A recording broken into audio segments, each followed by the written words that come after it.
जब तक स्त्री स्त्री दिखाई देती है, पुरुष पुरुष दिखाई देता है, तब तक सावधान।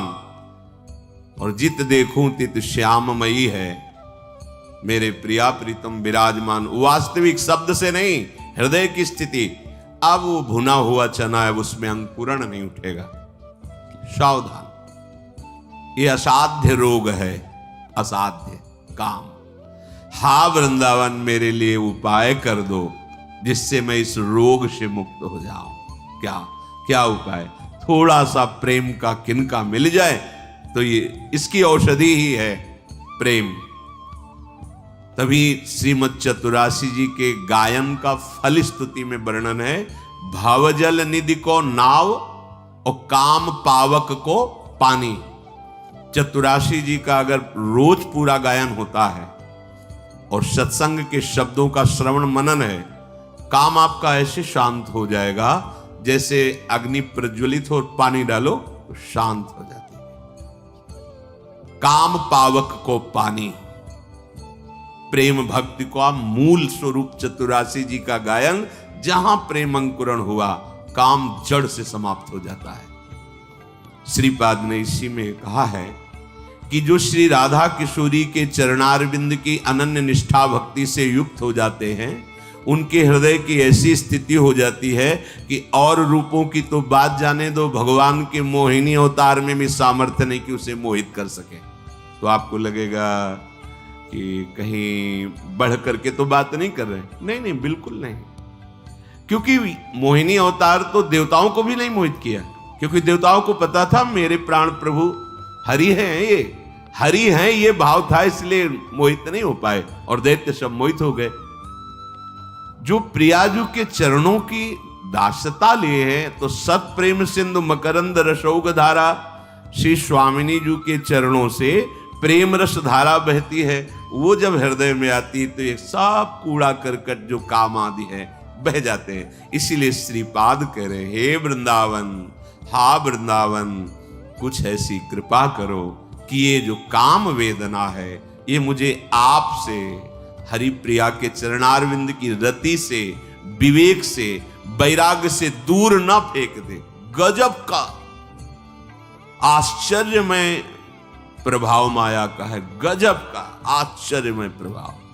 साप दे दिया अपने आराध्य देव को, साप दे दिया है नारद प्रसंग में। इतने बड़े महापुरुष, हम अपने लोग तो कभी गर्व न करे कि मैं जितेंद्रिय हूं, मैं नहीं। जो दिन कट रहा है ना ठीक से, प्रियाजू की कृपा से कट रहा है, उनकी कृपा कोर से हमारे में सामर्थ्य नहीं।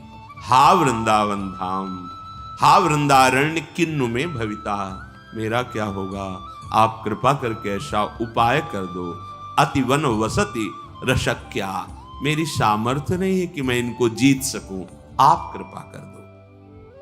अति दुर्वाराः इंद्री वैरिण अमर्दयन्ति सततम माम, बद्ध्वा बद्ध्वा त्यार्तिद कारायाम हा हरे परित्राहि। बहुत पीड़ा देने वाले होते हैं काम, बहुत पीड़ा देते हैं। इनका नाम है मदन। ये ऐसी व्यथा पैदा करता है कि सब भूल जाओ, बस एक ही बात रहे, वो जो सोचो आवे वही सोचना। उस समय बच वही सकता है जो विवेकवान है कि ये मन की दशा मेरी नहीं। रो पड़ते हैं। अब अभी 18, 20, 25 की अवस्था है, शुद्ध ज्ञान हुआ नहीं, तो इसकी मार कोई बाहर थोड़ी होती है, अंदर मार होती है, सीमा में है। और ये वही रो पड़ते हैं जिनका आंतरिक वृत्ति से कुसंग है। पक्का समझ लेना, हम मानते हैं बाह्य वृत्ति से आपका चेष्टाएं नहीं है, पर आंतरिक वृत्ति से कुसंग है। आप आंतरिक वृत्ति कोई ऐसी संयोग की, संभोग की देख करके, सुन करके उसका मनन करते हैं, उसके स्वाद में टिके रहते हैं, वो आपको व्यथित कर देगा। अगर उस समय राधा राधा राधा राधा कह के आप दृष्टा भाव लाए कि ये मन की दशा है, मन में है, अंतःकरण में इनका प्रभाव है, अपने ऊपर नहीं है, अपने अंतःकरण को मैं मानकर इतने आसक्त हो जाते हैं कि मैं कामी, ये स्वीकृति हुई, संकल्प बना, क्रियाएं हुई, पतित हो गया। अति दुर्वारः इंद्रिय वैरिण आमर्दयन्ति सततम माम। ये अमर्यादित चेष्टा कराने वाले काम आदि मेरी इंद्रियों को इतने अधीन कर लिए कि बार बार मुझे परास्त कर देते हैं। ये महापुरुष जन जानते हो कैसे बोलते हैं? जिसे बोल रहे असत्य भाषण नहीं बोलते, वो हमारे मन में तदात्म होकर बोलते हैं। जैसे परीक्षित जी महाराज प्रश्न करते हैं तो वो राजा पूरी प्रजा के मन को लेकर के मनन करके प्रश्न करते हैं। जब कोई महापुरुष बोलते, जैसे ध्रुवदास जी बोलते हैं, अय मन, ऐसे संबोधन करते हैं मन को बार बार सुन, जैसे अपनी दशा की बात, मैं तो इतना आधम नहीं, वो हमारे मन में तदात्म करके बोल रहे हैं, हम सबके मन को। ये तो महापुरुष प्रियालाल के प्रेम में उन्मत्त हैं, यहां गुंजाइश ही नहीं है किसी विकार की। कह रहे अति दुर्वारा, ऐसा नहीं कि आज से मैं नहीं करूंगा, इतने से काम नहीं चलने वाला, चाहे जो कसम उठा लो। जहां उसका नाम मनमत है, मथना शुरू किया आपके, फिर सब ज्ञान विज्ञान कसम 2-4 बार सोचो कि कसम खाई है, खत्म। वो पागल बना दे, उन्मत्त में वो कुरते, उन्मत्त कर देगा। जैसे कोई जंजीरों से बंधा हो तो क्या कर सकता है, ऐसे सुख वृत्ति से इस दुष्ट स्वभाव ने मुझे बांध रखा है। सुख है बार बार, ऐसा लगता है। बड़ा दुर्दांत वैरी है ये मन और इंद्रियां, जिनको काम ने फंसा लिया है, बहुत पीड़ा दे रहे हैं। बद्ध्वा बद्ध्वा त्यार्ति दकारायाम हा हरे परित्राही। हे हरि मेरी रक्षा कर लो, ये बहुत हृदय को जलाते हैं, बहुत पीड़ा देते हैं। कंदर्प शविष विषखैर निरवधिमं दैहमानस्य वृंदावने पे निवसन हरि हरि नहि निवृणोमि किम कुर्वे। ये कामदेव अपने विषैले बाणों से निरंतर मेरे हृदय को बेध रहा है। हाय हाय, वृंदावन वास करके भी मेरे हृदय में ऐसी कैसी मलिन वृत्ति टिकी हुई है, मैं क्या करूं। श्रीपाद के ये हमारी स्थिति का वर्णन हो रहा है, हम सबके मना स्थिति का ये वर्णन हो रहा है। देखो,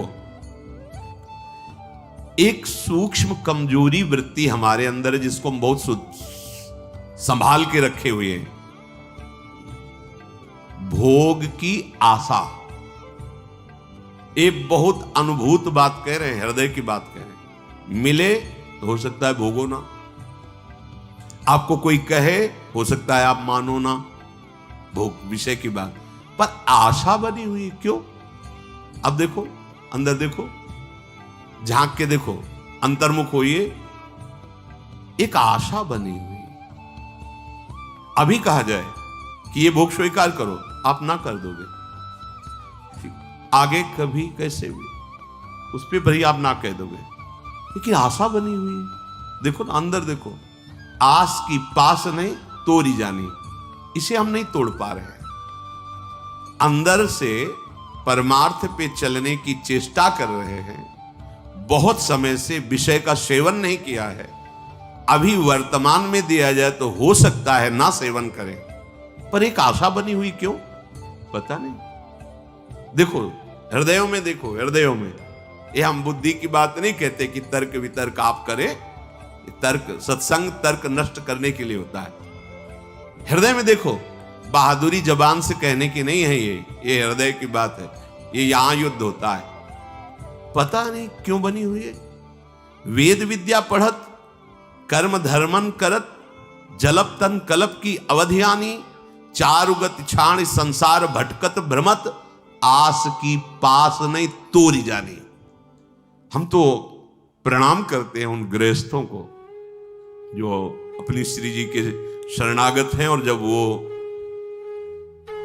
10वें वर्ष से उनको देख रहे हैं, वृंदावन में संकल्प लेकर ब्रह्मचर्य धारण करते हैं, पति पत्नी दोनों साथ रहते हैं, तो मन से उनको प्रणाम करते हैं। और बलिहारी है, आपकी कृपा की है कि गृहस्थ है, एक ही जगह रह रहे हैं, और ब्रह्मचर्य से रह रहे हैं, उनके लिए कोई पाप वृत्ति नहीं मानी जाएगी। वो गृहस्थ है लेकिन वो प्रणाम है, अंदर से प्रणाम करते हैं कि धन्य है, विषय भोगा है और उसी विषय के समीप हो और संयम से हो। यह है हमारे हरि की कृपा का स्वरूप। विषय उसी और उसी के सानिध्य में रहते हुए तुम विजयी हो, यह हमारे प्रभु की कृपा है। यह हमारे प्रभु का स्पष्ट कृपा प्रसाद। एक नहीं, दसियों गृहस्थ ऐसे सच्चाई से हैं, उनके लक्षण बताते हैं कि सच्चाई से हैं। कुछ ऐसे लक्षण होते हैं जिनको देखने से पता चलता है आपका ब्रह्मचर्य किस कोटि का है। क्या नहीं हो सकता भगवान की कृपा से। कहो कृपाते कहा न होए। क्या वो कृपा हमारे ऊपर नहीं है? क्या हम उस कृपा का आश्रय लेकर इस दलदल से नहीं निकल सकते? इसलिए इससे बचने का उपाय, सर्वसिद्ध उपाय, नाम जप करते हुए भगवद आश्रित रहो। नाम जप आपको बचा लेगा। स्पष्ट उदाहरण देखो, अभी आपको बताया, कोई और साधन नहीं है। नाम नाम नाम, नाम का कितना बड़ा महत्व। हाथ कटवा लिए सदन कसाई जी ने, लेकिन गलत चेष्टा नहीं की। तो हम प्राण प्रभु के लिए दे सकते हैं, लेकिन प्रभु के प्रतिकूलस्य वर्जनम, प्रतिकूल आचरण ना करें। अब लो नशानी अब ना नशे, भूल हो गई, गलती हो गई अभी तक, आज से निश्चय करो। हमारे लिए तो प्रतिदिन नया जन्म है। आज हमारा नया जन्म समझो। सत्संग सुना तो सत्संग में हमारे नए जन्म का प्रादुर्भाव हुआ। अभी तक जो हमारी गंदगी थी पीछे के जन्म में हम भूल जाते हैं। आज से इसी क्षण से हम नया जीवन अपना बनाते हैं, अध्यात्म मार्ग का जीवन बनाते हैं और ऐसा निश्चय करते हैं जो टूटे न। निश्चय में बहुत बड़ी सिद्धि है। देखो पिंगला जी का जैसे बताया, तैसे भागवत में एकादश स्कंद में तितिक्ष ब्राह्मण का देखो। गृहस्थी में रहते थे, लड़के बच्चे थे, खूब धन कमाया और बड़े ही कंजूस स्वभाव के थे। न परिवार को भोगने देते थे, न स्वयं भोगते थे। अब कुछ ऐसी विपरीत परिस्थिति आई, सब दिन होत न एक समान, राजदंड उन पे लागू हुआ तो काफी अर्थ तो टैक्स में चला गया। फिर परिवार के जनों ने देखा कि ये तो कंजूस है, 1 रुपया भी नहीं देगा।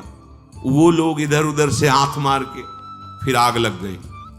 अब परिवार वालों ने उसका त्याग कर दिया, केवल अकेला, कोई उससे प्यार नहीं करता, अर्थ उसके हाथ से चला गया सब। अब विचार किया कि मेरा पूरा जीवन निकल गया, उत्तम वर्ण में जन्म हुआ था, वृद्धावस्था आ गई, अब क्या होगा? क्या होगा? जिनको मैंने पाला पोषा, जो बड़ी मेहनत से धन कमाए, तो सब नष्ट हो गया। परिवार वाले कोई देखते ही नहीं। जानते हो उसका निश्चय, देवता इस बात के साक्षी हैं कि आज से मैं अपने जीवन को श्री भगवान के चरणों में समर्पित करता हूं, सब कुछ सहूंगा और निरंतर भगवान का भजन करूंगा। वो इतना बड़ा महापुरुष उसी निश्चय से हो गया कि भगवान उद्धव जी को उसकी कथा सुना रहे हैं। कोई साधना नहीं हुई थी, परिस्थिति ने ऐसा निश्चय करवा दिया। तो जरूरी है वो परिस्थिति आवे तब तुम निश्चय करो।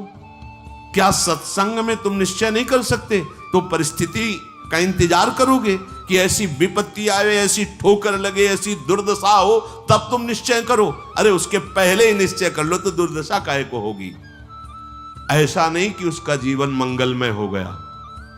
अब उसके कर्मों का क्षय करने के लिए जब वो संन्यास भाव लेकर विचरण करता, भिक्षा मांगता, तो लोग थूकते, स्पष्ट लिखा हुआ मूत देते, बांध देते, पीटते, उसकी भिक्षा छीन लेते। पर वो अंदर अंदर विचार करता, नहीं, किसी का दोष नहीं है इसमें किसी का दोष नहीं। तो ये कर्म का है, ये कर्म का प्रभाव तो शरीर पर पड़ेगा। ये मुझे दुख क्यों हो रहा है? बहुत बहुत सुंदर मतलब चिंतन उनका बना। तो क्या देवता है? इस दुख का कारण देवता है? नहीं, देवता भी तो केवल हमारे शरीर को ही पीड़ा दे सकते हैं।